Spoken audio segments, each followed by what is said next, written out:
And one thing I'll tell you about myself is I don't just create things for fun. I create on purpose, and I create them to be highly creative. Yeah. I don't want things to be done how they've always been done. I want to change it. How are we living today? But I also want us to retain our culture. Like, I truly think that African culture is normally trampled on because people think that it's barbaric, it's old, it's traditional, it's masks. No, our culture is very spiritual and very it's very purposeful. The way our ancestors created things, the way we speak in everything, the way the ceremonies that you do, the way you name your children, there's a purpose in all that. And I am a deep reader as well. Like, I read a lot of psychology books, and it's now when you read things like science, when they're discovering certain things, you realize our ancestors knew these things. It just wasn't known to them as science, but these people were so far ahead. Like, yo, it's so deep, and I want to retain those kind of facts about who we are and incorporate them in businesses that we do. Born and raised in the motherland, chasing a better life, story of an immigrant. Concrete pastures. Concrete pastures. Please welcome Muma Sinkala. Hi, Muma. Hi, girl. Hi. Hello, everybody. Hi, all the listeners. Oh my gosh, I'm so excited. We're finally doing this, and I can't wait to dive into your story. How is London? How is it going? Actually, London is actually not, I was going to say it's cold, but that would be lying. It's getting to summer almost now, so it's getting warm.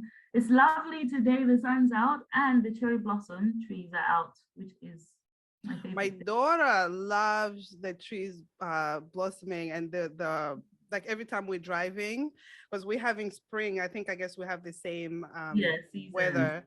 Yeah. And she loves it every day. She's just like, oh my God, mommy, look at the trees. I know, It's so cool. I think it's the best time, but for people with allergies, I feel bad. I'm so sorry. Yeah. I don't have allergies. I'm kind of developing them little by little. I feel them, but yeah. That's something we should talk about, because at some point I started having allergies as well, like really bad ones where my eyes would just be crying. Yeah.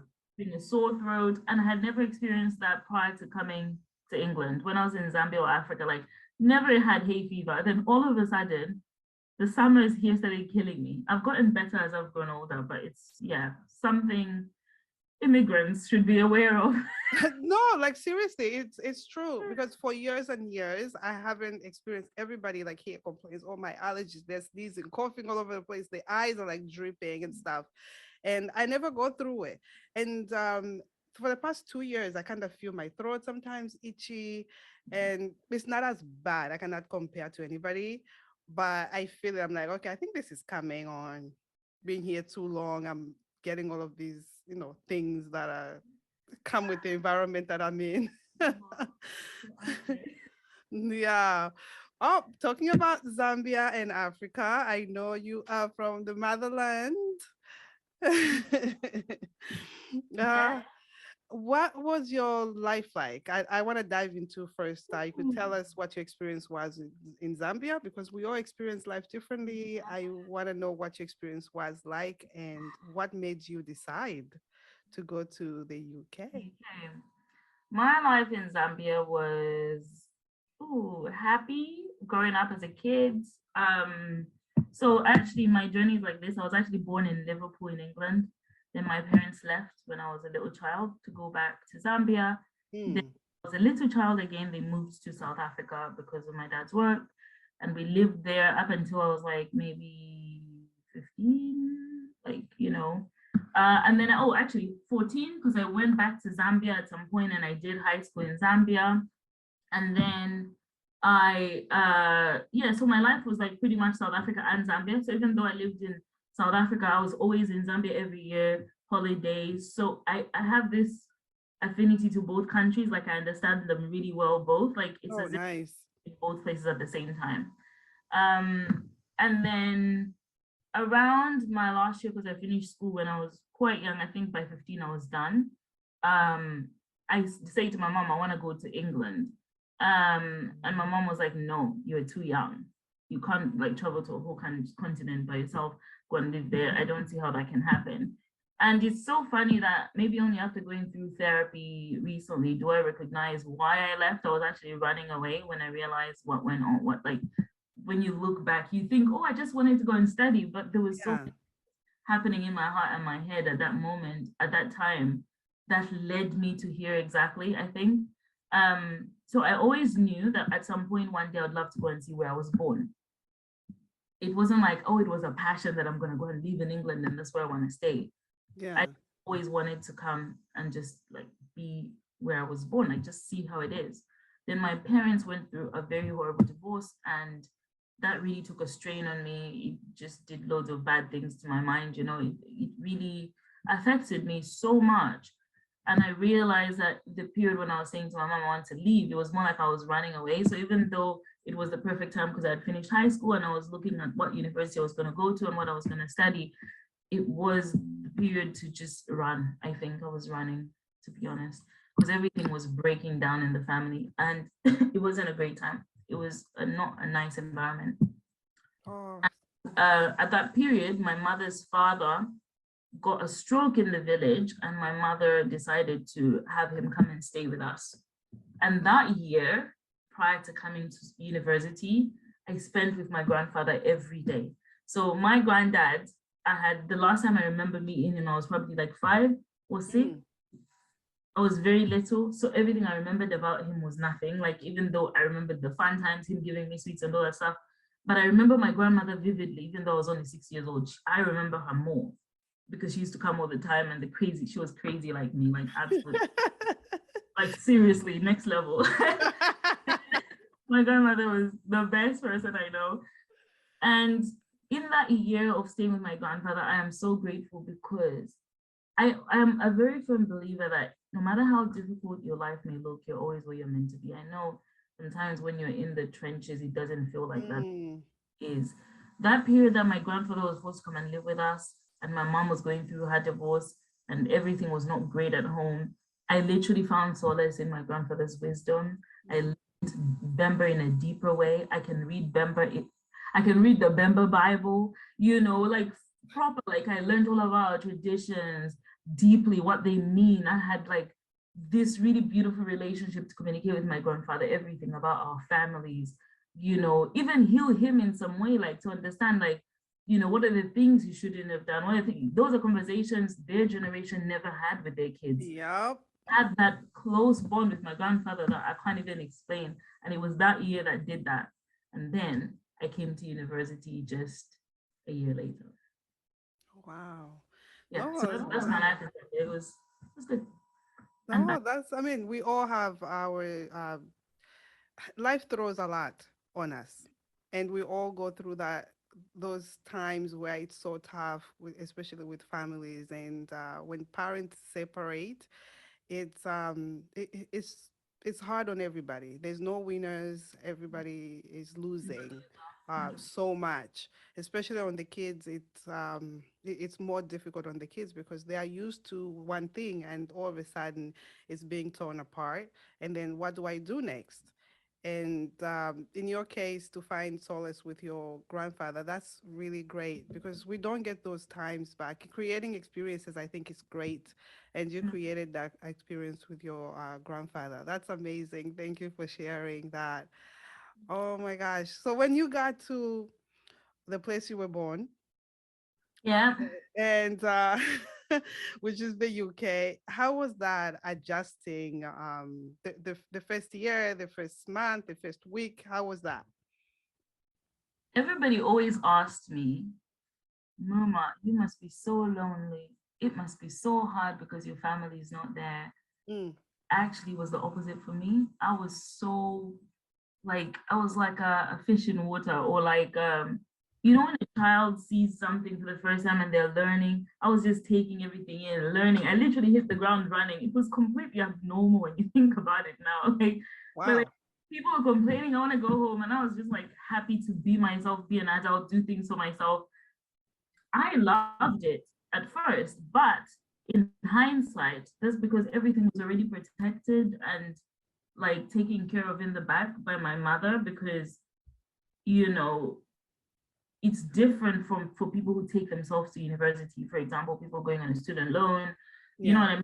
You're paying your own school fees. I'm grateful because when I did go to university, it was my mother who had taken care of my, you know, like coming here.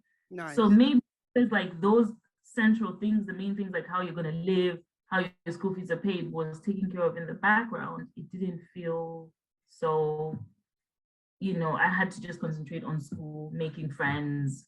Do you get what I mean? Passing. So it wasn't terrible, to be honest, at first for me. I'm glad that you shared that, because we don't all have to go through a hard time when we first adjust to the new environment. And also, are you a citizen of So since you were no, born there? no. So maybe I don't know what kind of questions you want to ask me, but because since you were born there, because sometimes if you were born in the so country, in America, it's like that. Once you're born in a country, you become a citizen automatically. Yeah.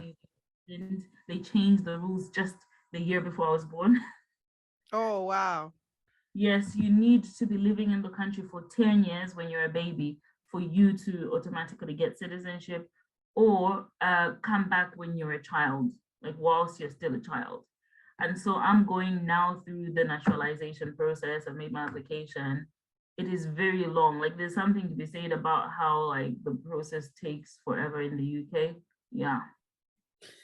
I think the immigration process takes long everywhere. Yeah, this is something people don't talk about, but I think what people do not recognize is these are oppressive systems actually created to torture immigrants, in my opinion, to make them, to burden them, because at the end of the day, immigrants bring a whole lot of resources in countries, you know, Yep.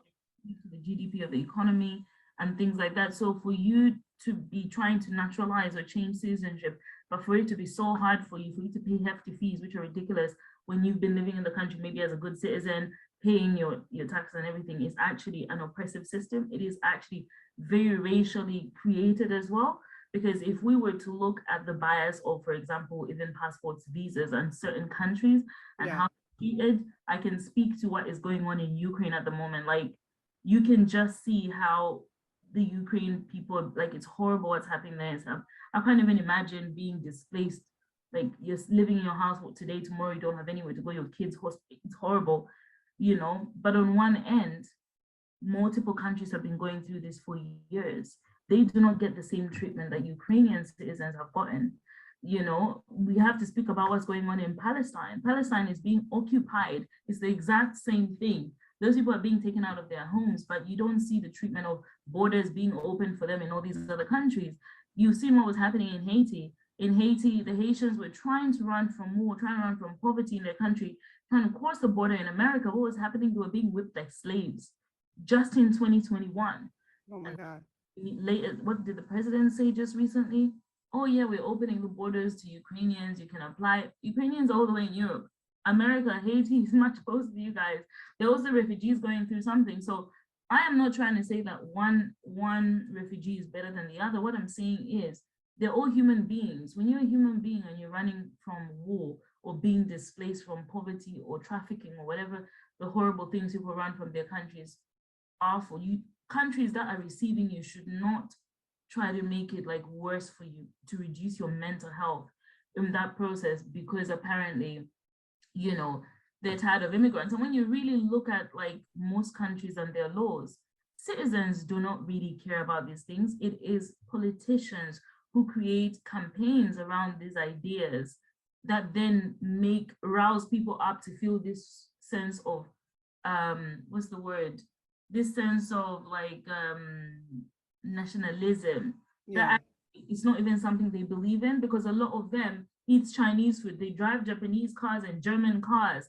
You know what I mean? They love eating food. So when you look at behaviors and psychology, people do not necessarily hate immigrants or refugees. It is the agenda that politicians create around their campaigns that make people start believing or thinking that they hate immigrants.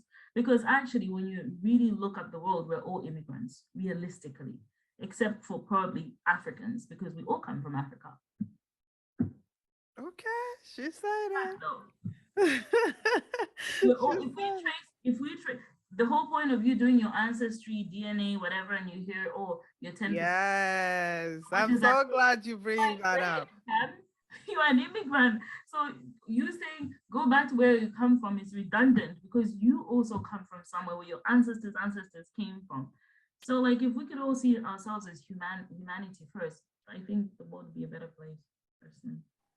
Yeah, no, and the first thing of having love for one another, and war is something that's affecting all of us, like the Ukrainian and Russia war going on right now. It's affecting all of us. My kids are Ukrainian.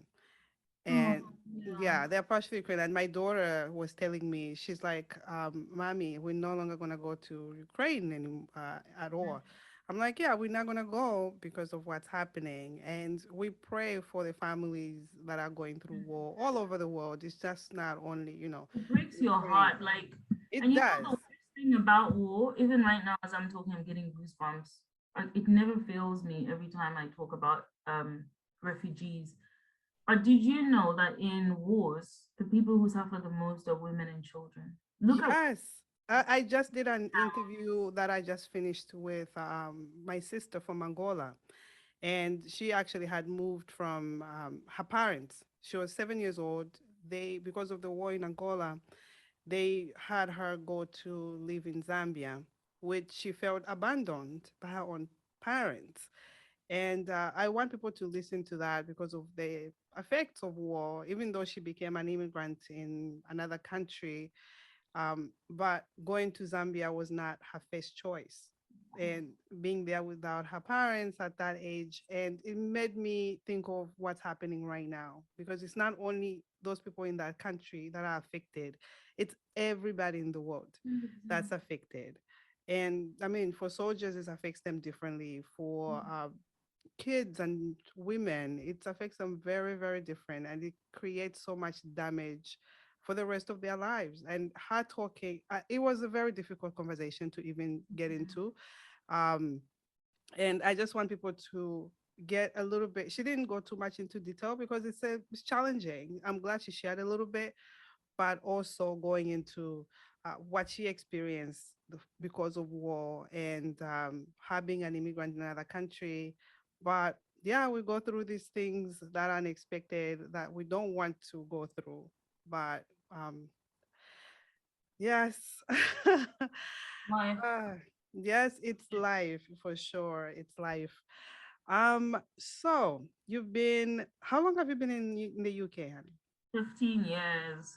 Ooh, that's a long time. So you went through My whole school. adult life, pretty much. Nice. So you've been through school, Yeah. and you are now, are you working? What are you doing? Working now. So finished university and then got some odd jobs because, as you know, as they say, when you're an immigrant, it's difficult to find jobs. Not gonna be me. So I looked and looked and looked, and thank God I found a job, eventually a professional job in banking, and I stayed in banking for like over 10 years, and that was my career.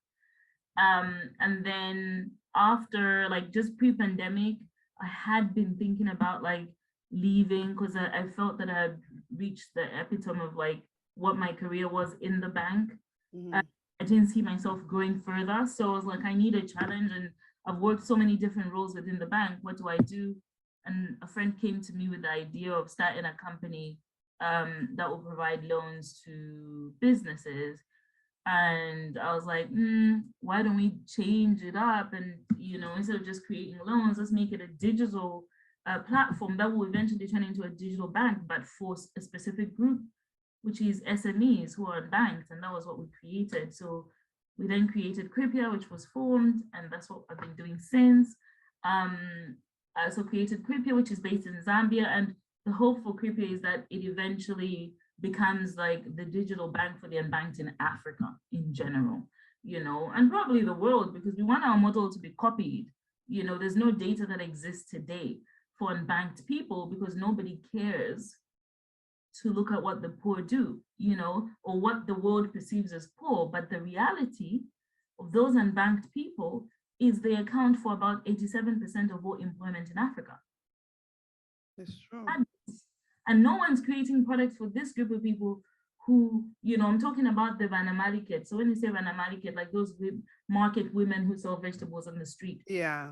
Village woman selling, you know, that market woman selling vegetables on the street is able to take her child through school, through selling vegetables. That tells you the profit that comes from her business.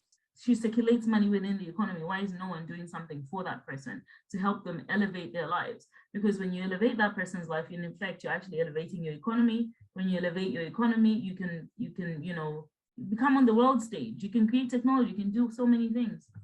Oh my gosh. So we decided to tackle the craziest thing, something no one wants to do. And I also then decided to pursue my other passion. So, because at the period that my friend approached me about Krypia, I was pursuing my passion of deciding to create an art platform. And one thing I'll tell you about myself is I don't just create things for fun. I create on purpose, and I create them to be highly creative. Yeah. I don't want things to be done how they've always been done. I want to change it. How are we living today? But I also want us to retain our culture. Like, I truly think that African culture is normally trampled on because people think that it's barbaric, it's old, it's traditional, it's masks. No, our culture is very spiritual and very it's very purposeful. The way our ancestors created things, the way we speak in everything, the way the ceremonies that you do, the way you name your children, there's a purpose in all that. And I am a deep reader as well. Like, I read a lot of psychology books, and now when you read things like science, when they're discovering certain things, you realize our ancestors knew these things. It just wasn't known to them as science, but these people were so far ahead. Like, yo, it's so deep. And I want to retain those kind of facts about who we are and incorporate them in businesses that we do without shame, you know, but retaining our value. So from the African art perspective, I realized that a lot of African artists are highly undervalued. You go to Sotheby's, Christie's, all these huge art houses, African artists' art sells for like peanuts compared to their counterparts. Yeah. Whose job is it to make Africans visible? And whose job is it for helping them sell their artwork at value? We can't always wait on the West. We can't always wait for white people to do things for us, for you to become valuable. Yeah. The world today, good technology. Technology is leveling the playing field. Use what you have around you to recreate the life that you want. And that's what I'm doing. So I've created an art platform called African Art for Spaces, which is launching end of this month. So be a member. Oh, African Art for Spaces. So it's AAFS art.com. Gotcha. First of all, you've said so much, and no, this is your time. I just want to congratulate you on everything. Listen, I'm a dreamer. I'm constantly dreaming, and I love to meet my fellow dreamers. Or nothing is the sky is the limit. And if you can dream it and you can see it, why not achieve it? This is why we travel to these countries, and we have so much resources. If we can change the world the way we want to see it, why not do that? And this is why I created this platform. Nobody was doing this. Nobody's telling their stories. So why not share your stories on what it's like to be an immigrant? And why not support? Oh my gosh, I can't wait to look at this platform, African. I can't wait to one day. Africa for Spaces. This is amazing. Yeah. And then the bank. Okay, I'm not even going to. I'm in the banking world. I've been in it for 15 years. And the fact that you created this is mind-boggling. People don't even understand this unless you're in finance.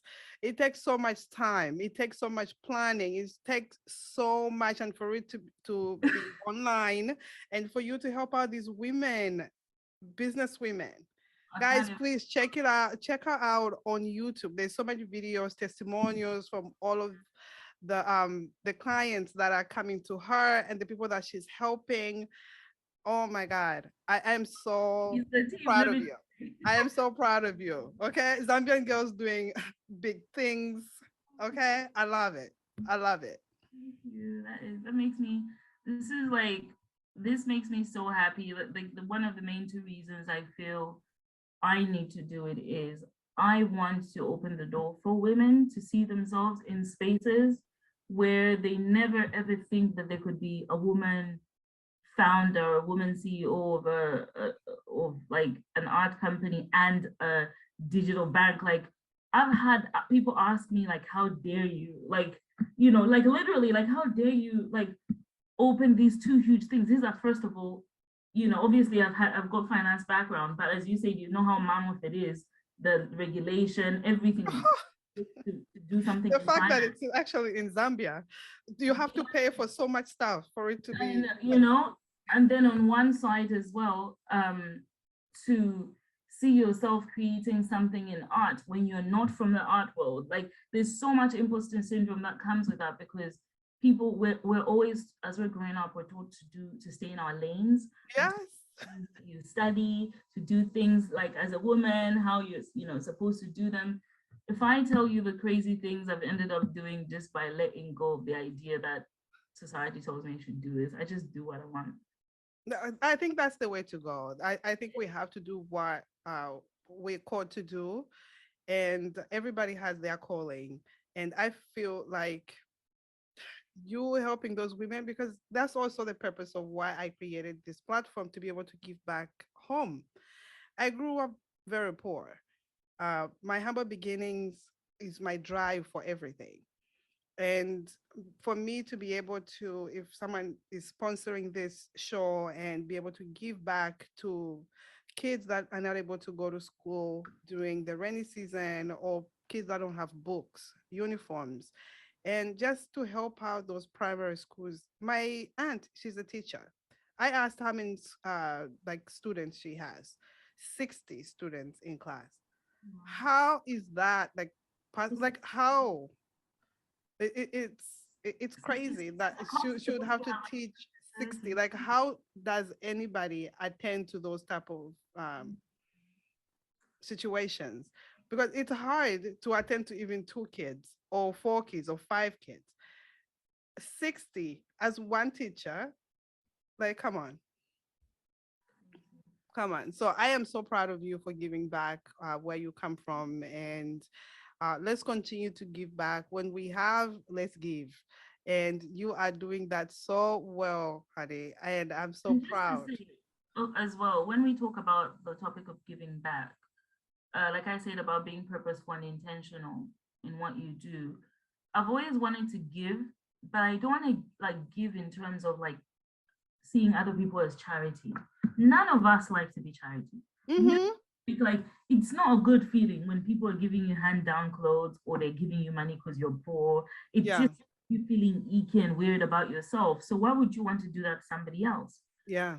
We give people in a way that enables them. I always go by the saying, give a child a fish, you fed them for the day, teach them how to fish, you fed them for life. Literally the purpose of Krypia. Like we've created this business that's going to scale small businesses. So if you get along from us, we scale you. We're creating a program that will upscale women. Like, so if you've got a small business, we actually retrain you and show you, like, this is how you could get suppliers. This is how you change your mindset, but in a way you understand, not in the Western way, like going to Harvard or school, whatever, because the street life is different. Street hustling is different from, you know what I mean? Like hustling in. Of course. Of course. So why don't businesses that produce products adapt themselves to the people they're serving in a way that will actually in the long term continue, instead of that person having to come to you for loans every month? How about you enable them in a way that they only come to you for a loan in 8 months? Do you know what I mean? Or 1 year. That's, I think, the kind of purpose all of our businesses should have. Even things like your show, whatever help you give the teachers or people that you help to support with anything, I think our support should always go in with longevity, not Yes. No, for sure. Well said. Trust me, that's a whole nother topic, because I've run into enabling people through my giving. So I've learned my lessons over the years. And this time with giving, you have to give exactly what you're saying, making sure that people become independent on their own instead of continuously giving and giving. Because what happens tomorrow? You give them today, what happens tomorrow? And what happens when you're not there? Yes. You were the giver. What if your circumstances happen to change? Yeah, no, it's true. It's so true. It's so true.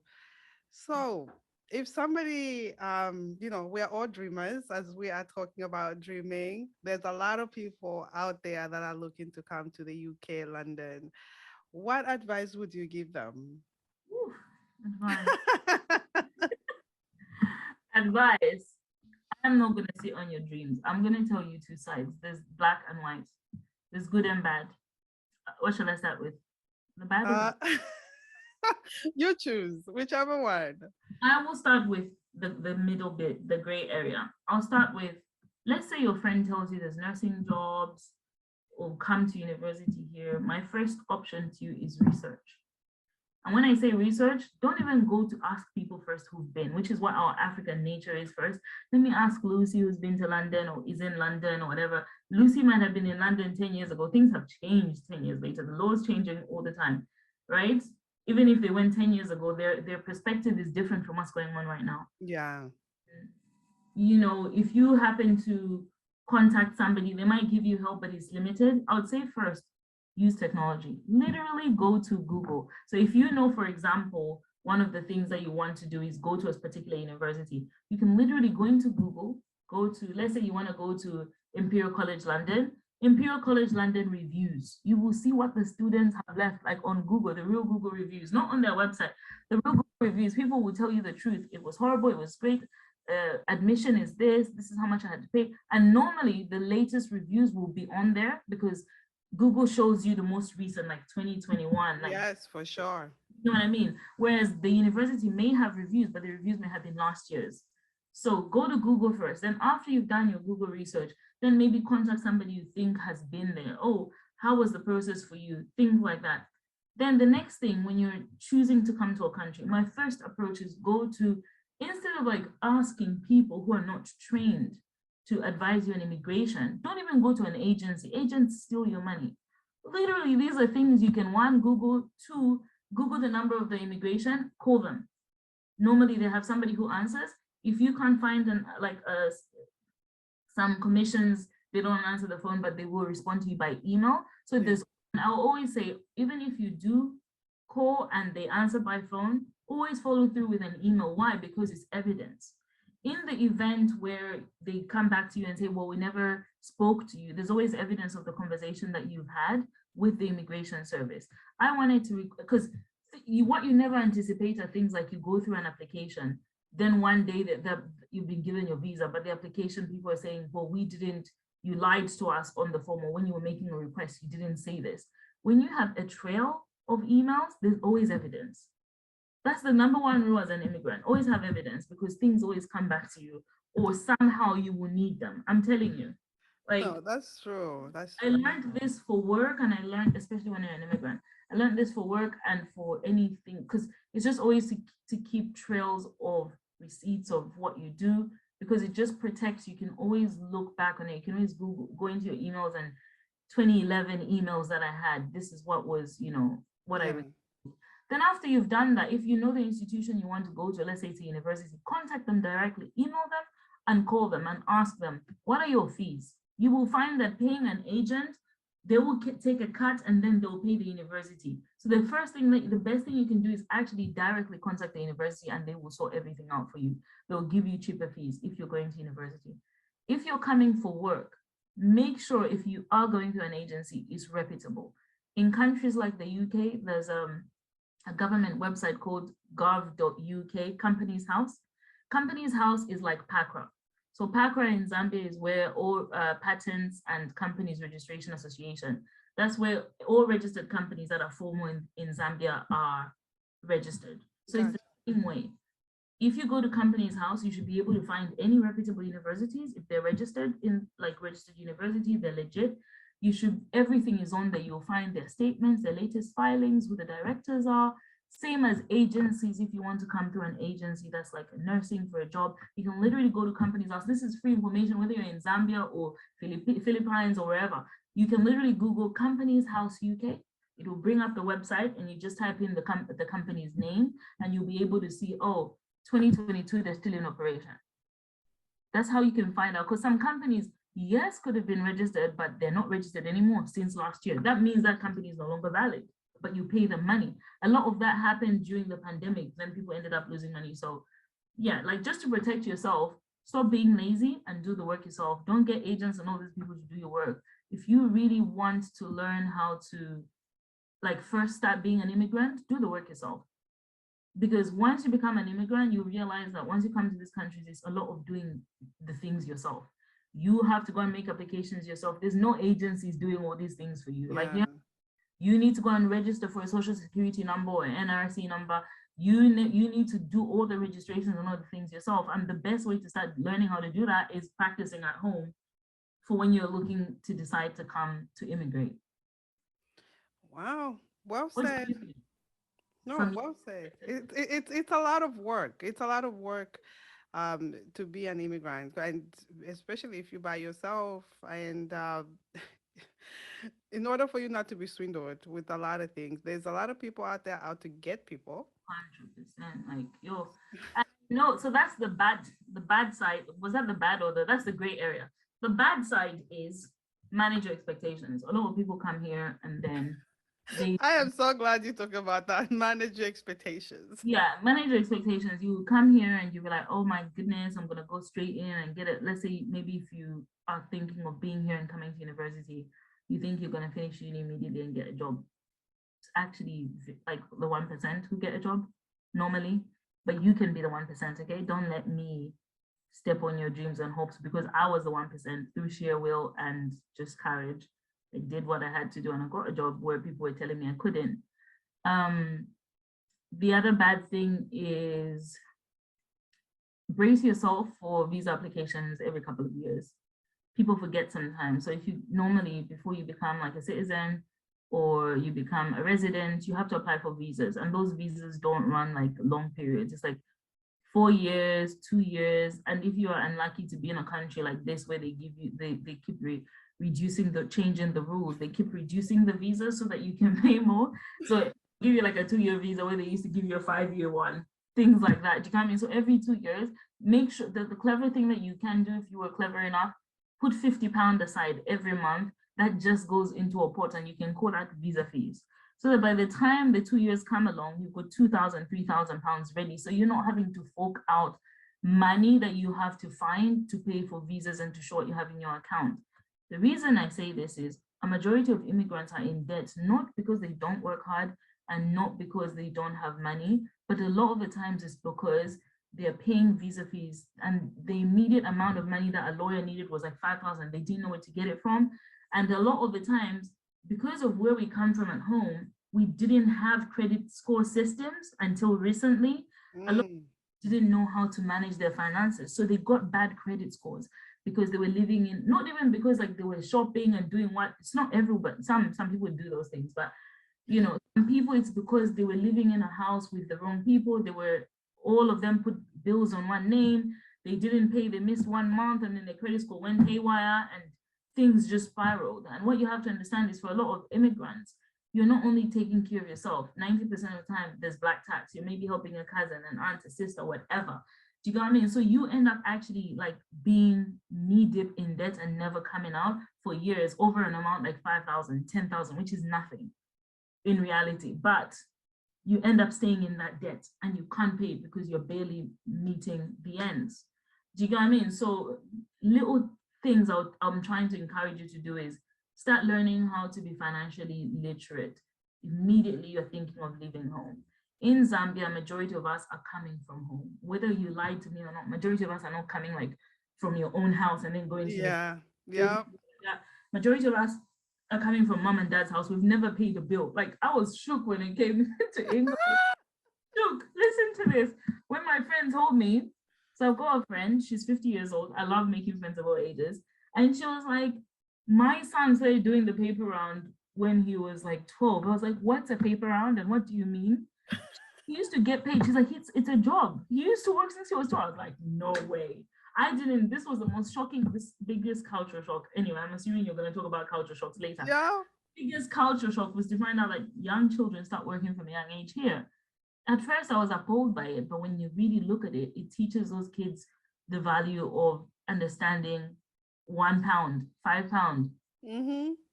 of earning, whereas I was an adult who came here and had never worked in my life.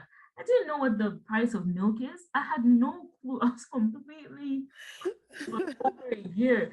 I was spending mad money. My mom's gonna kill me if she hears this podcast. Hopefully not. But there was a time I spent £700, guys. £700 in 1 week. On what? I can't remember. 1 week? 1 week, and it's not even because like I was going out like buying Moe and Chandon. I wasn't even really drinking that much then. I just can't remember what I spent it on because I spent my week like just walking around London aimlessly doing God knows what. Like I was just, and these are just day trips. They're not even night trips. Do you know what I mean? So like if maybe I was going to a club or whatever, no, these are just day trips and I was spending £700. Just it shows you the level of mismanagement, even though my mom had always taught us like the 80-20 rule, like finance, but those were theories. This wasn't reality. There was like, this is how much you have for this month, spend it. Do you know what I mean? Yeah. So it hits. My advice is start learning your financial literacy things before you come, so that you teach yourself how to save little things. Those little £50 you're saving, $100 here and there, you can put them for specific things like visas, you know, black tax or whatever. That really helps you. On the good side of living abroad is that I grew up so quickly because I didn't have my mother to always rely on. I didn't have family. There's no aunties, cousins, whatnot to rely on. I literally had myself, and I learned how to become resilient, and I learned how to create relationships with friends that my family. That doesn't just require you meeting the right people by God's grace. Yes, by God's grace, but it requires you also nurturing yourself to be the kind of friends to attract those kind of friends. Yes. Right? Mm-hmm. Literally, I can tell you, like, all my friends are my true sisters. I can't tell you, like, you know, there's that saying that says, count on your hand. If you counted on one hand, you would see that if you were in an emergency and wanted any of your friends to come to you, you will find that there's no one. That's a lie. I can say this about all my closest friends. Like, they will all ride for me and I'll ride for them too. Like, they're the real ones, the real MVPs. But then when I was looking back on my life, I realized it was intentional. Those people are close friends of mine like that because I am that person. I am the friend who's always there for people. I am the friend who's vulnerable, doesn't just show you the great things. Me, I've got and this, I show you the reality. Look, I'm broke here, or this is what I'm going through. I'm in pain here. That is what true friendship is. And if you can learn to be that person, you will find great connections. So learn how to create a network. Those are the good things. You know, have good friends. Open yourself up. You know, once you open yourself up, you realize that the world, once you're an immigrant, is amazing, and that the opportunity for you to learn and become whatever you want to become is crazy. So maybe whilst that in certain countries at home, you might have limitations on what you're capable of achieving or doing, you're in another environment where you could try new things, you know? So go for gold. Learn to take yourself on dates, go to the ballet, things that you think are not black. I do so many unblack things. I love it. I always say to my white friends, I have white friends for all the crazy adventures that I would never have done with my black friends, because white people be trying everything, you know? Yes, no, for sure. Yeah, like for sure. open yourself up. And that is what like actually immigration does though. That opens a new world that you didn't know to you. So those are the good things, I think. Open up your mind. Oh, listen, you give so much. I mean, I can relate. And for anybody who is thinking, hoping, wanting to go to anywhere in the world, even aside from where we are, with the US or the UK, these are great tips you can use anywhere. And I am so, the visa expenses and the black tax that you're calling it, I just love it. The black tax. I did a podcast with a friend actually. Oh my God.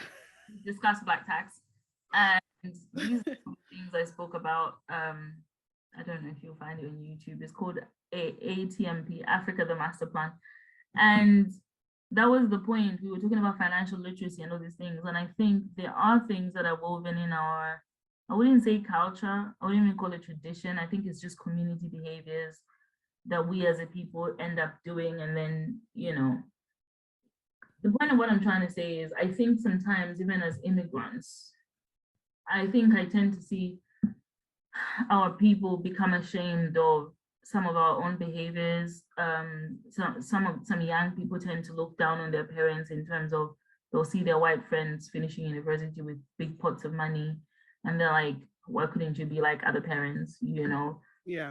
I think there's something to be said about the psychology of who we are.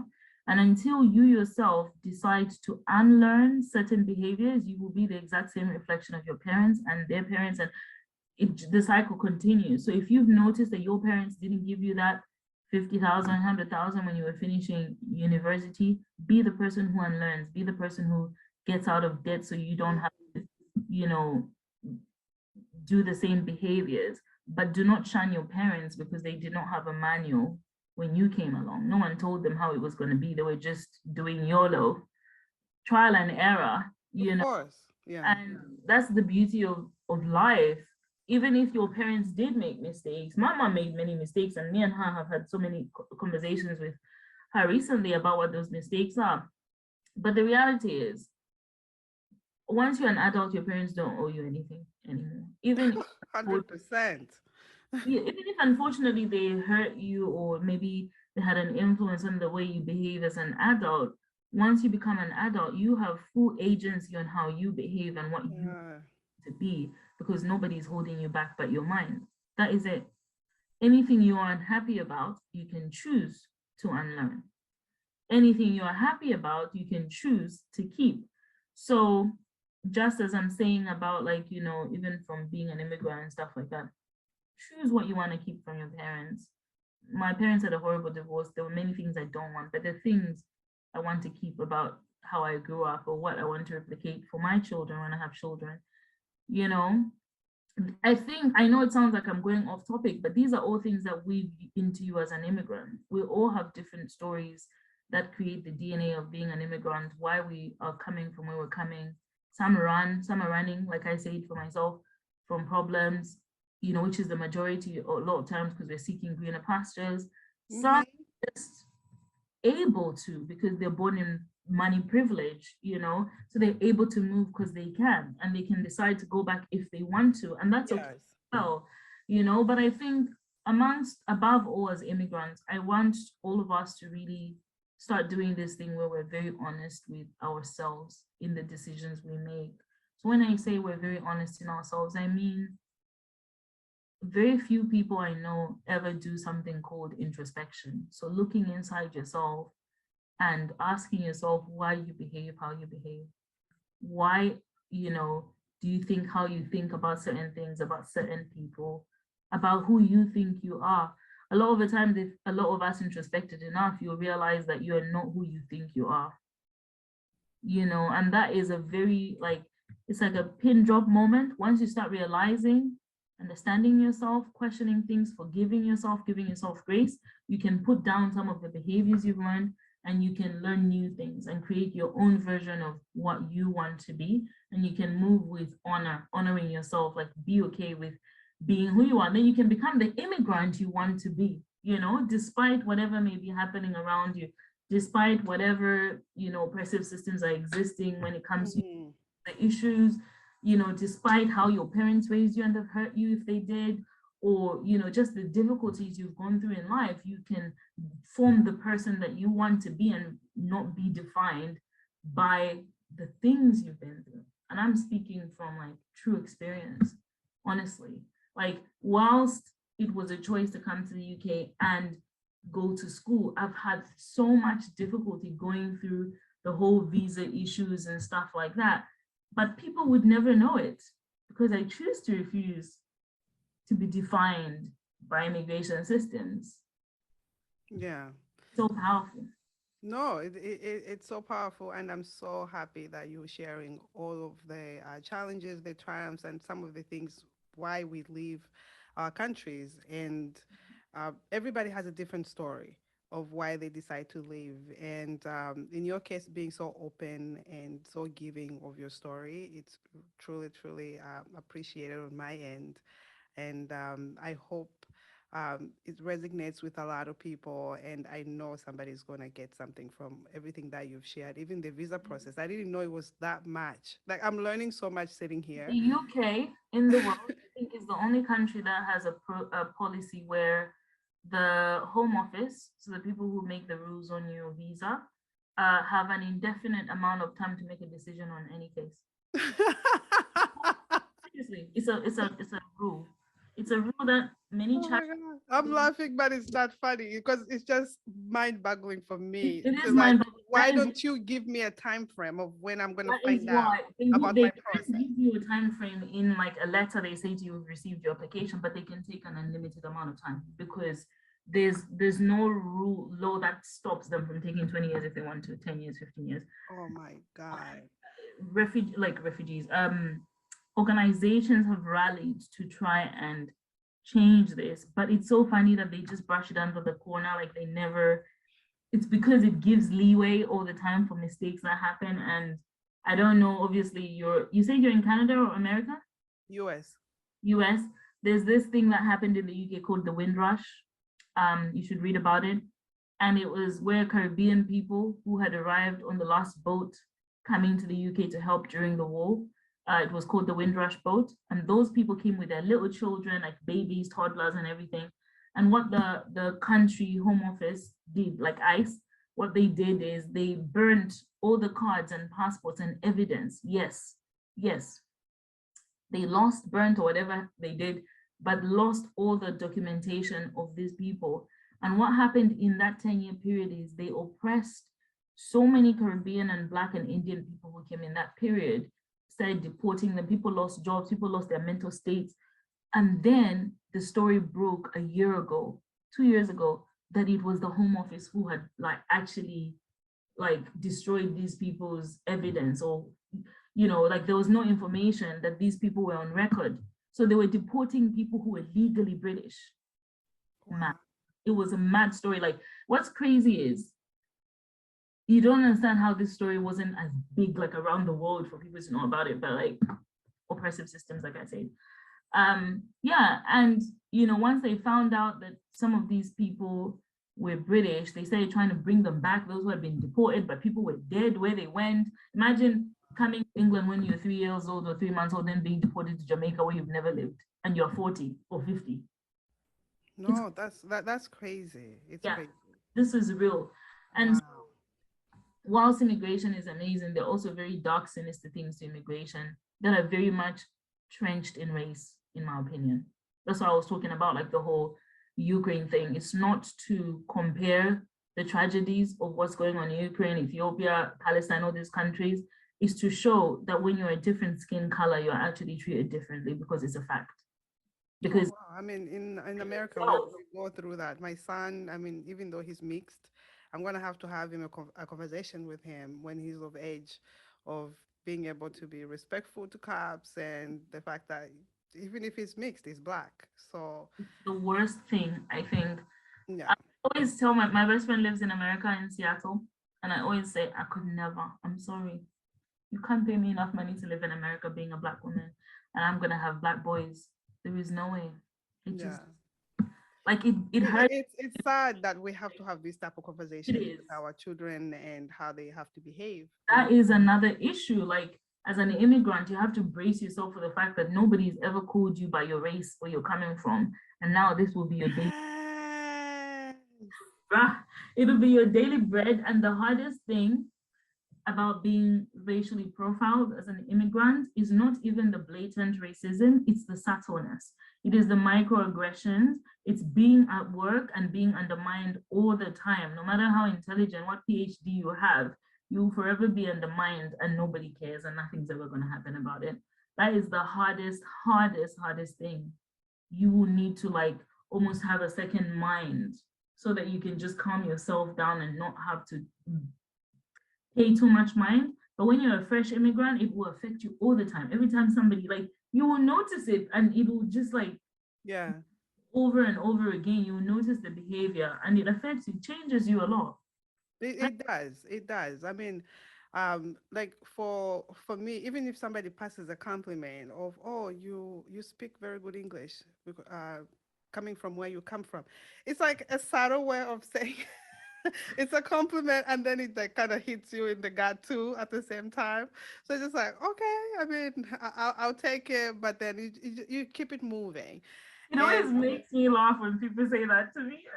I just look at, like, I get, the funny thing is I always get confused. listen, I need you to share some stereotype. Have you experienced any stereotypes? Give an example of a stereotype. My brain is.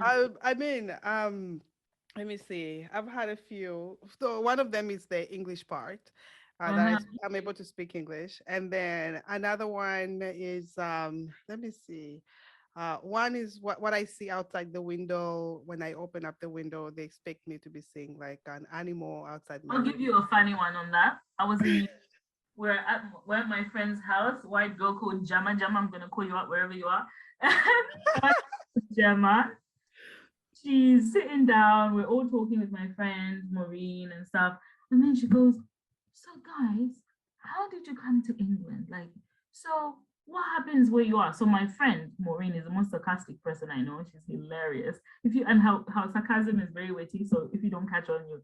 So Maureen goes, Maureen's Kenyan. She goes, well, actually, Gemma, do you know that to study, I had to catch those little fireflies, the lighting ones. I used them as electricity, like to read. Gemma was like, so at first I was laughing because we were all drinking. So I thought she was joking, but she was actually being serious. Like she was seriously listening to this and eating it up. Maureen goes further. She goes, yeah, actually, so on top of reading, so what happened is I got a scholarship. They allowed me to come to the UK, but to come, I literally had to pay something, but because my family didn't have money, I went with my goat at the airport and I exchanged my goat so I could have a seat. And yeah, that was how I came. Gemma was so shook. She was like, wow.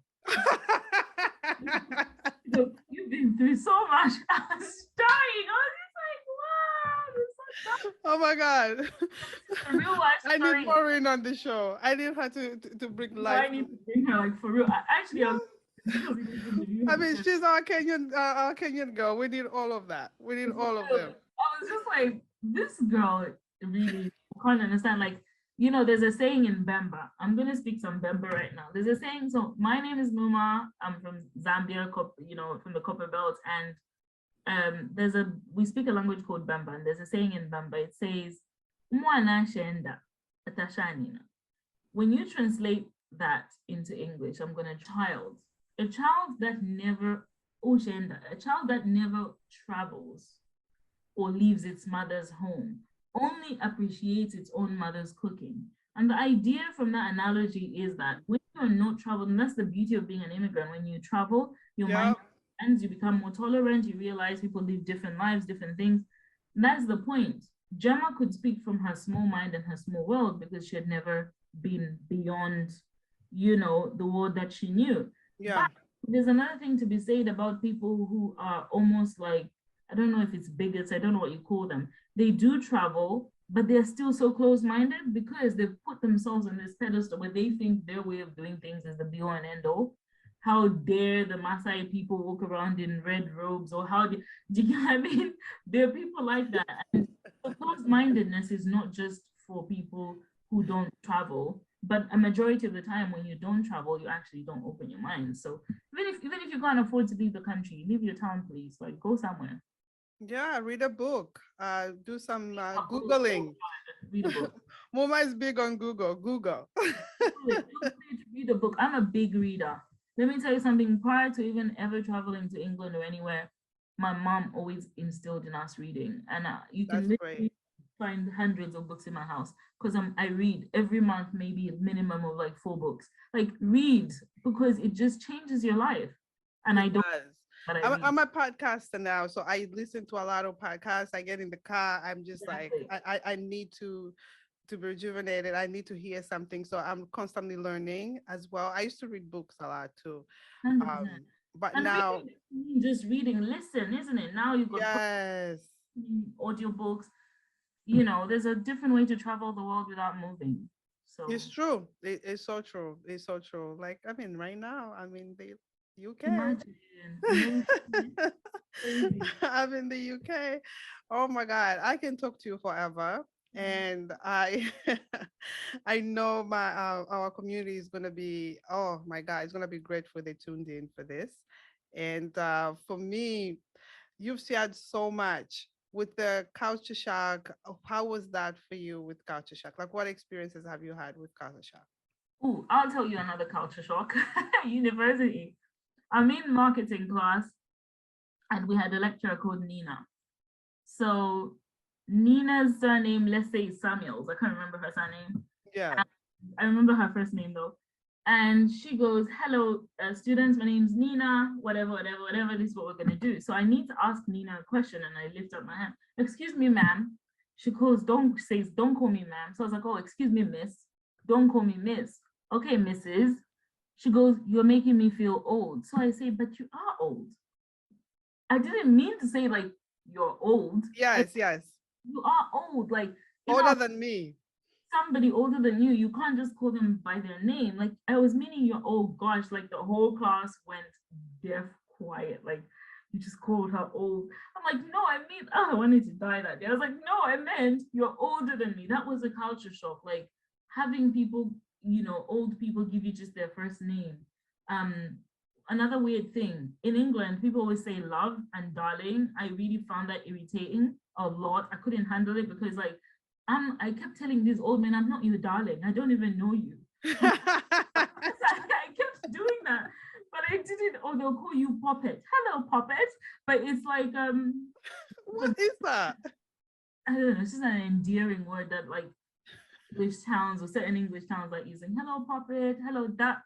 Hello, love. Hello, darling. All these words. Like it's just endearing words, but culture shock for me was I'm not your darling, I'm not your puppet or your love, it's weird, let's keep it professional, but it's not, doesn't mean that a person is in love with you, it's just how people speak. And for me, that I couldn't reconcile that because I felt like it was diluting the word love because I would only call somebody I actually love or darling. But anyway, you live and you learn. Now I probably call people love and babe all the time, so Oh, listen, I have the same things with my culture shock was that also with first name calling, and I was just like, wow, okay. My first employer, I was calling her ma'am, and she told me, she's like, just call by no, that was my second employer. The first employer, I actually called her ma'am, she was fine with it. The second one for babysitting, I called her by her. I call her ma'am. She's like, no, no, no, just call me by my name. So I call her by her name, which was weird for me. She was older than me again, so it's just felt weird to go by first name basis. And then also the same thing, honey. It's a customs to me. My hairstylist, we call each other honey. How you I doing? know, it's so Whatever. funny how you get used to this. I'm so used to it. Like it doesn't mean like you're my honey and all of that. It's just like it's part of the language, it's part of the lingo. It's just the way to express, I guess, love in a puppy way kind of thing. Yeah. Not like it's nothing deep. Another culture shock. Sorry, English people, but some of the food was tasteless. Like, yo, like how can you just put salt and pepper in food? Come on. Or salt and pepper. Some food, like some people, it's just salt and pepper. I found like the older generation cooked more like, I don't know, spice Flavor. or flavored food, but like some people just cook like salt and pepper and they think that's cooking. I'm just like, what? So the food, yeah, for us here we have I mean, you can eat whatever you want. Like anything you want that you used to eat, let's say back home, you can find Yeah. it here in the US. However, the taste is completely different. Like whatever you imagine, even I Yeah, mean, it's Uhome not. for my Lozi people, Ishima is not the same taste Yeah, it's not because because the they meal is different, and then also like even tilapia fish, let's say, completely different. So everything tastes different. You will enjoy like now. Here actually we have Zambians that are bringing kapenta, big fish, so people can order. So I get to order that, and whenever I miss home or miss my food, I'm able to cook that on my own.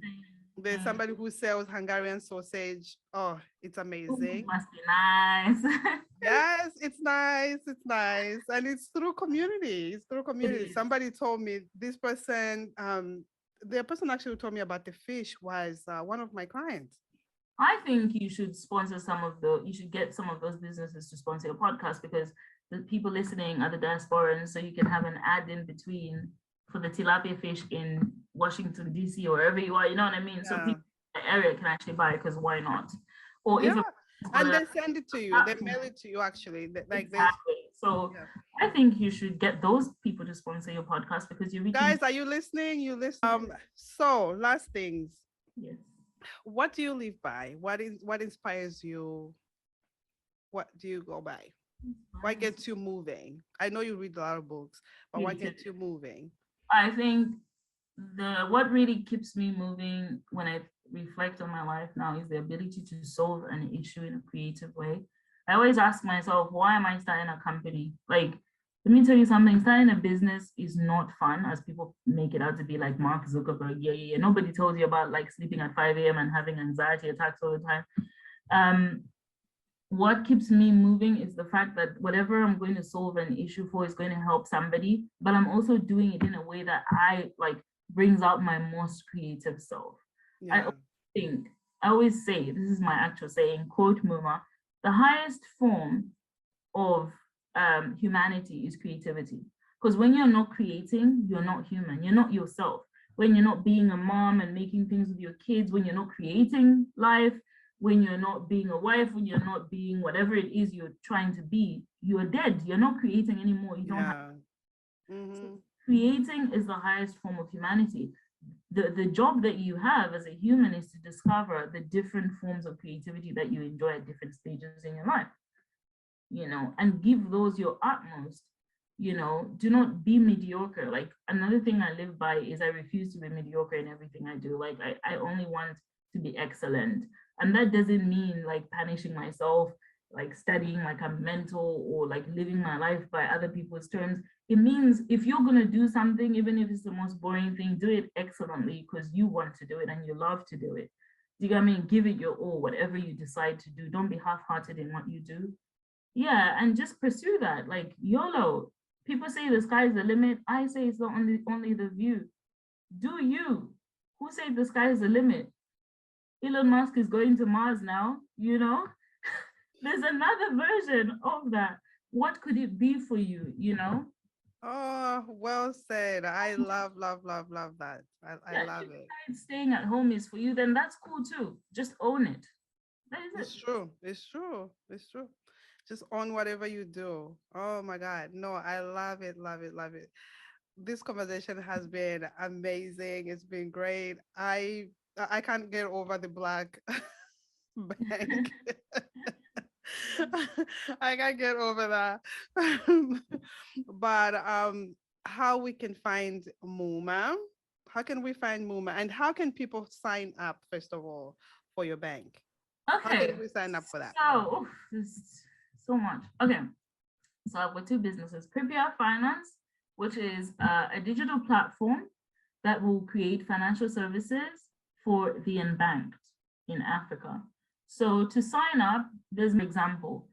You have so many issues sending money home. You're using all these other organizations that exist and they're very limited. Maybe they have too many high transactions. We're trying to solve that solution as well. So we want suggestions, like literally email us at hello@Krypia, KRYPIA finance, so finance.com. hello@KrypiaFinance.com. You can email us suggestions about, as a diasporan Zambian, what would be easy, what would be great for you to see? What are you willing to pay for? Also, I would like all of you to sign up for our digital bank. Like, send us your email address if you want to be part of some members that will beta test our digital bank. We're creating village banking groups that are digital.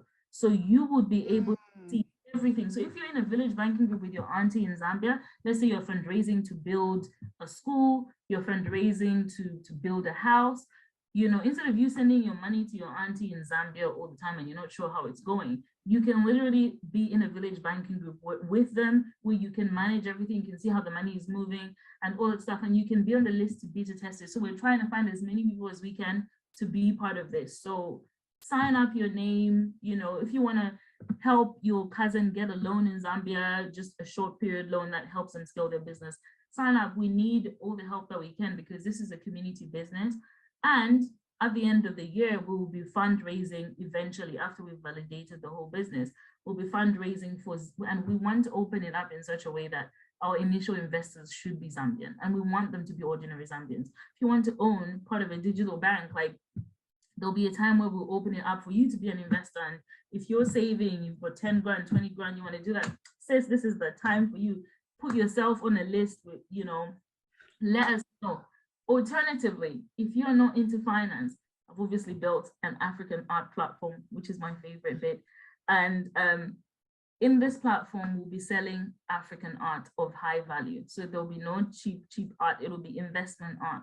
And the idea is, you buy a piece of artwork today that's worth 1,000. A year from now, that piece of artwork is worth 5,000. It's literally the art stock market. So you know the pieces that you're buying on there will be of high value. So it's another way of you saving without putting your money in a savings account. It's on your war instead, you know. And we want to teach Africans this, like, you know, financial value comes in different forms. That's why you see all these wealthy Western people. It's not just that they're having savings or investments. They actually literally have homes full of art, purposefully, you know, purposefully created to protect you and your money. So yeah. And one day that art can put your child to school, you never know. And 100%, that the value of that art never decreases in value. It is only bound to increase. And the opportunity that exists there, to me, that is shocking that Africans don't take advantage of it, is crazy. I'll just give you one statistic. In the last 2 years, guess how much value the African art market has grown by, just in the last 2 years, whilst we're in the pandemic? Just give me a percentage of what you think the increase could be. 60, 70. Okay, you're going to, but it's not far. You were right, 57% in 2 years. In 2 years. If you imagine that as the stock market, or you imagine that as money that you put in an account, just imagine. 57% increase is crazy. That is, and do you know what's happening right now? Now everyone's buying African art. And who amongst Africans is managing this process for Africans? Oh my God, nobody. Do you understand what I mean? Yeah. This is a period for you as Africans to start looking at investing into artists, you know. And one other thing that we have on our platform is experiences. And we're partnering with, if you've got like Africa Chop House in New York, you know, a bougie, classy restaurant that offers an experience, we're looking for partnerships, you know, whatever you do, like, if we want to be able to offer art and experiences to the people who are members of our platform. So hit me up for that. You can email me at mulishani@africanafrospaces.com. I'll put all the info when this drops. I'll put all the info, because I don't think. Yes, and follow us, and or if you want to just talk to me and ask me, like, you know, because this is another thing. I think when you're a diasporan African, you want to do things at home, but you're a bit unsure, maybe because you've been away from home for long. Yeah. You go about doing things. It's a trust issue. You don't know who to trust, because sometimes. Yeah, I'm very open to give, like, I give advice, but not for free, guys, because the sis gotta get paid. My LinkedIn literally states, pay Black women what they're worth. So to me, I have worked so hard to gain all the experience that I have. Come, I'll give you advice. If it's like, if it ends up being like consultation, obviously I'll charge you a fee, but like, it just shows you how serious I am, because I'm not joking. I would actually give you sensible advice. So yeah, but if it's just like 2 minutes, I'll talk to you. It's fine. Yeah. Yeah, no, and also, I mean, they can follow you on Muma Sinkala on Facebook, right? Yes, please follow me on Facebook. If it's business, you can follow me on LinkedIn. But yeah. Very nice, very nice. I am you know what we didn't talk about? Yeah. We didn't talk about immigration and love, but that's a topic for another, I think. Listen, like, a different immigration and love. Listen, I'll let you talk about that because that's a whole deep conversation. Okay. How are you doing with immigration and love? Uh, Well, comes that, it's fine. Immigration and love, I think maybe a lot of people are sometimes open, like they will find love wherever they go. Yeah, but then some Africans are open to like maybe dating different people, different races, different. But I think that we also don't manage our expectations on that because we still have the idea of how love is at home in terms of how maybe easy or hard it is to find people at home. So we expect the same thing when you're in another country, but it's actually very different. Like how people date in New York is different from how people date in London or yeah. Zambia, Dhaka, or Joburg, South Africa. Do you get what I mean? The dating culture is a little bit different. So your expectations are different. In Europe, it's so crazy to me that a lot of women chase men. And in Africa, no African woman chases the man, like the man chases the woman. And so if you don't know how to navigate this, you might find yourself single for a very long time because you're like, I'm giving these guys signs, but none of them are coming to ask me out.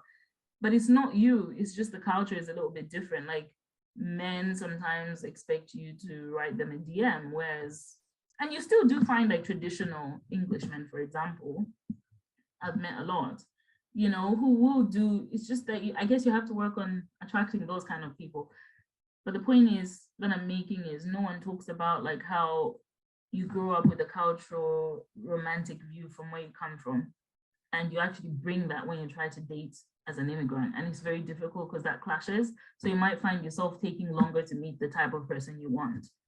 And sometimes you have to just let go of the versions of views of what you think you wanted, because sometimes the person you want comes as a knight in shining armor dressed in tinfoil and not gold. It's true. He is a knight in shining armor. He doesn't look like what you want, but like he's what you want. Also, the other thing that I wanted to say about love is, and sometimes it is okay for you to decide that the person you want to be with isn't the person from where you are. Your Maybe culture. no, not just from your culture. Yeah. So one, maybe the person isn't from your culture. It's okay for you to date outside your race or a different country. Just be aware of the differences that come along with that. Manage your expectations. Just let the person be a person, and then you know you guys can create your own culture, like I was saying about even yourself. Do you get me? Yes, of course, for sure. Your traditions. Manage that. You know, talk about everything, especially finances, ladies. Especially finances. Like, please, you know, because we all grow up differently. So really, like, learn and like create what you want with your person. But then on the other hand, there's also maybe a view that you might want to date somebody, but somebody from home. So be open to going to find somebody at home. That obviously takes a little bit more time because maybe it'll be back and forth between you and your long distance lover until you move in together. But you know, if you find that it's difficult for you to be with somebody from another country, it's better for you to marry somebody from your own country because it manages your own expectations. A lot of people do that. Do you know what I mean? And so it helps actually. But Yeah. like, just make sure they're the right person because you don't want people out here like, you know, at the end of the day, just using you for a visa or whatever. You know what I mean? It's true. Like find the proper person, but you can. But yeah, that's it. Yeah, no, there's a lot of people who do that. I know some of my friends, some Nigerian friends that I used to have before. She actually, I think she went home and got together with her now husband, and I guess it's what you fit in with. Somebody who goes with your energy, somebody who goes with your vibe. I mean, I was married for a long time, 14 years, Mm-hmm. and my husband is from Ukraine, and now we kind of like grew up together actually, like we're Mm-hmm. literally 15 years together, so we kind of grew up together. So having an open mind to having, I guess, just seeing somebody as a human being, because it's Mm-hmm. different where we come from, the culture of dating. Now that I'm single, it's hard for me to get into the dating world after being with someone for a long time, and you're used to what you're used to, and it's challenging for me to get into like the dating world, which is like, okay, who's gonna come around now? I'll tell you something, Nancy. Like, um, again, psychology. it's interesting to me, like it's us women, especially who actually struggle. Men struggle too once they're older to go into the dating world, or once they've been married and like to get back into the dating world. But I think women more so. And the reason is we put expectations on ourselves that are crazy as well. If you let go of those expectations, so if, for example, you find that you feel that you're failing to meet somebody, it's okay to tell your friends, help me find somebody. Do you have a brother, a sister, a brother, an uncle, somebody you know think would be good for me? Like, put yourself out there. But I think a lot of times we don't do that because there's a lot of shame attached with like being single, divorced. Do you know what I mean? Not being with somebody at a certain age. So Yeah. if Being you even single, tell divorced, friends or aunties mother, about it, and a they will laugh mother. at you. So for me right now, it's just like, okay, if somebody is going to come around, how is that going to marry with my kids, with my schedule, with what I'm doing? Are they going to Exactly. be okay with what I'm like? My journey now is different. But I'm in a new season. I'm in a new chapter of my role is really to inspire people out there, and I want somebody who's going to match like where I am right now, because I'm a whole different person after going through my other chapter. I'm a whole different person compared to who I was before. And I think it's what women do. We evolve as we go. And finding that somebody who's going to evolve with me as I evolve, because I'm going to change, I'm sure. 10 years from now, I'm going to evolve again or something. And yeah, it's somebody right. mature enough to be evolving This year. as I evolve, and for women out there that are in my shoes. But you see, this is why, like, I think there's something to be said about African Black women starting to be more open about like what we want and being unashamed about it.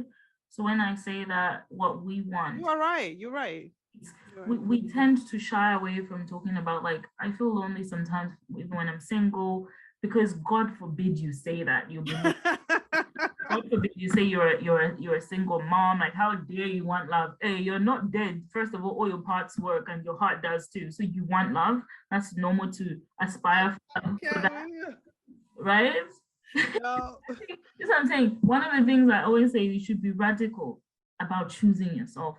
And being radical about choosing yourself also looks like being able to use your little voice and speak up for yourself, however things look to other people. Do you get what I mean? You've got those aunties or friends who you know would find you a good person. Ask them, like, put yourself out there. Do you know any brother? Me, I'm unashamed, yo. I'm just like, is he cute? Okay, let's see if I can talk to him. And it's not cute. I'm like, I know what I'm attracted to. Like, I'm very attracted to intelligent people. So I'll be like, yo, what kind of stuff are they into? You know, not just the intelligence of books, like into, you know, being, you know, you be very specific. You know, if you're a certain religion and that's what you want, go with that. You know, introduce me to specific types of people that are from, you know, this culture, this religion, whatever. Like, and there's no one better to help you find that than your circle. Do you get what I mean? And sometimes we don't ask our circle because we're ashamed, but they know somebody who actually would be good for you. But you're going to Tinder, all these apps, but it could actually be right in front of you, and you've never asked because you thought you're not worthy. And that's what I'm saying about, like, it's a very radical thing to choose yourself, because when you realize that actually the reason why you're not making a decision to go out there and put yourself out there, you realize that it's to do with worth. You're scared that you're not worthy. You're scared that you're not yet where you need to be. A person doesn't need, children don't love you because you have things. They love you as you come. They don't wait to be fulfilled and become the CEO or become this for you to be lovable. You're lovable as you are. And that's the most beautiful thing. If a person can find you as you are while you're creating, while you're going through your journey, and they're willing to grow with you, why not? Yeah, no, it's true. It's true. As African women, the tradition is just like it's right there. Like you're hitting all the points, and for like New York, it's the same like the London. People throw themselves out at men and all of that. It's just it's a lot. It's a lot to throw yourself out to to men, and you know, like you want to be approached. You want people to approach you, and it's just that what we've been taught when we were younger, and you have it in your head, and to change that, to unlearn that, it's I don't know. It's okay to want what you want. for example, I only want to be approached. So Me too. I only want to be approached. I attract what I want. Like that's what I get. So, but there is a way that you should be able to put yourself out there. And if you don't want to be the one doing it, you can always have your sidekicks to be doing it. Friends, husband, use your network. The same way you would do it if you were looking for a job. Like you would ask whoever and whoever. You should be radical about, when it comes to your love as well. Why should one part of your life, which is business, be so great, or you're so passionate about starting your podcast and be so great, but then when it comes to your love life, it's oh my God, like I'm being crushed right here. but like all of us single people, come on. But it is true, right? I hope you're all listening up. Yeah, like when it comes to business, like you're a boss girl, you're a CEO. When it comes to love, like you don't even bother, you just pray that it happens. Like that's me right now. I'm just praying that I mean, it can happen that way, but I'm like putting it in God's hands. I'm like, God, this is where I'm dropping. Oh, of course, but then the Bible also tells you that God helps those who help themselves. So, end of the day, Jesus wasn't just saying, "Give us their daily bread," and then staring at heaven. Oh my God, I have my chick. Okay, what was he? He was a carpenter working for the. And people are gonna be like, "Oh my God, what are they doing?" No, but like it's not. You know what? I think there's another thing to be said about podcasts as well today. Like whilst podcasts are amazing, they've also become a bit like mechanical or clinical. Like yes, beings. When you're interacting with your friends, when you're listening to a podcast, listening to your girlfriends or your guy friends speak, like you would have, like honesty and transparency and clarity. That's what you should have, and that's what we're doing right here. I wouldn't, the same things that I've spoken to Nancy about, I would speak to my best friends about. I wouldn't go and say to Nancy, "Oh no, just keep praying and you find somebody." What, your husband gonna find you in your bedroom just sitting there praying for yourself? No, he's not. You gotta put yourself out there, and sometimes that looks like increasing your probabilities by doing different things, isn't it? Oh my gosh. And don't be ashamed or shy. Like, I'm not saying change yourself, stay who you are, but like, don't be ashamed. In the same way that you handle business or go for things that you want outside your love life, do the same thing in your love life. It's just because we've been coached, sadly, in our minds as women to believe that we should just be sitting and waiting. Yep. Especially that I'm a mom and I have 2 little munchkins. I want you to also change how you speak about that, because saying especially that you're a mom is as if it's a burden when isn't. Personally, I think it's a superpower. There are men who will love your kids like their own. Like they're looking for a child to adopt and love and a woman to support. Okay. And that's the energy you should be attracting. And that's what you should be thinking about. Like, oh my God. One that can step to you. Do you get what I mean? You have me dying right now. I just want to shrink outside here. I just want to. Apologies. I don't want you to shrink. I want you to like. No. Listen, I'm loving this. I'm loving this whole conversation. I think I needed it. And I think there's some women out there that are like me that need this conversation. And I'm so glad that you brought it up. We do not only talk about immigration. We empower you to be the king or queen that you need to be, financially, spiritually, everything. We want you to enjoy life. We want you to be the minister of enjoymentation. We want you to find love. We want you to be the best version of who you are. This is going to be posted on YouTube and everywhere else. They're going to die. What are we doing? My mom's going to be like, "What are you doing?" No, this is fun. We need people are too serious.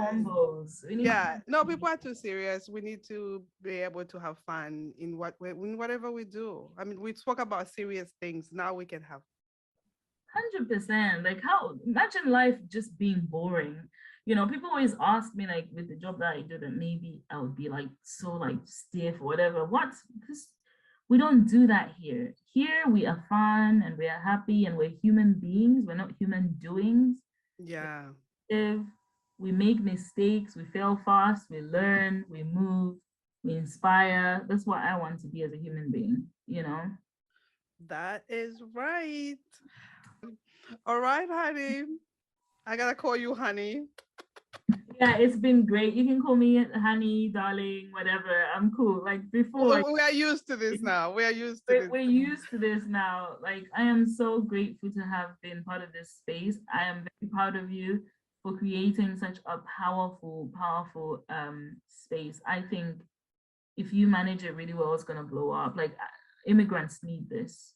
You know, so many people are going through so many difficult things. I think the opportunity to talk about their journeys and reflect both the highs and the lows is probably something as immigrants we don't get a chance to do because you're always on the go, always working, always like, you know, Yeah.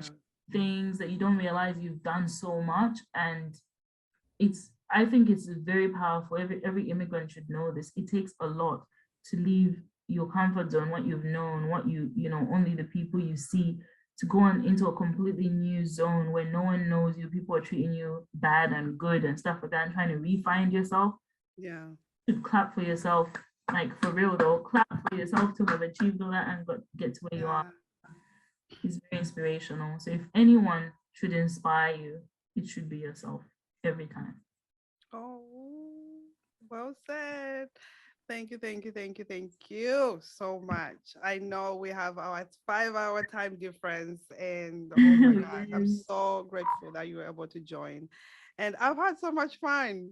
You put me in my place, and I just love it. Listen, not that many people can do that. So I'm glad that you were able to do that, because everybody comes as a guest and they just be the guest. Oh God, first of all, like only I go on somebody else's podcast and start taking over. I apologize for that. That shouldn't be. That's not etiquette. No, don't apologize. This is our space. This is our space for everybody. And this is why I created this platform. It's not for me, it's for all of us. And look at how beautiful you are. Like seriously, brothers, do what you got to do, because sis over here is too pretty. Like yourself. Okay, first let's find you. That's when Mary had a little lamb. That's a fact. You are not lying. Look at all this melanin. And let me just tell you something. I make my own skincare products. Like I make my own hair products. I do my own hair, and I make my own skincare products from scratch. Because we queens out here. Okay, queen. Okay, queen. I respect that. I don't know how to do hair, and that's one of the stereotypes that people have. I'm African. Okay. I don't know how to do hair at all. And that's okay, Nancy, because soft life is for you, sis. Soft life is for you, okay? You don't need to be struggling like I am. I just enjoy making herbal things. That's it. And it just ended up being a love of mine. But, you know, you're beautiful and wonderful as you are. So thank you. You too, sis. You too. Thank you so much for having me on your podcast. And I hope everybody really enjoys our... Oh, they will. There's so much. There's so much that we spoke about. So much nuggets that you threw in there. I'm excited to see the comments or the reviews. Me too. Me too. They're going to get us. Okay? All right, honey. I'm going to let you go. I know it's going to be night over there. Yes, it is. But thank you so much, sis. Have a lovely evening or day or morning. Okay. For me. I got to have lunch. Okay. Have a good lunch. Thank you, honey. Bye.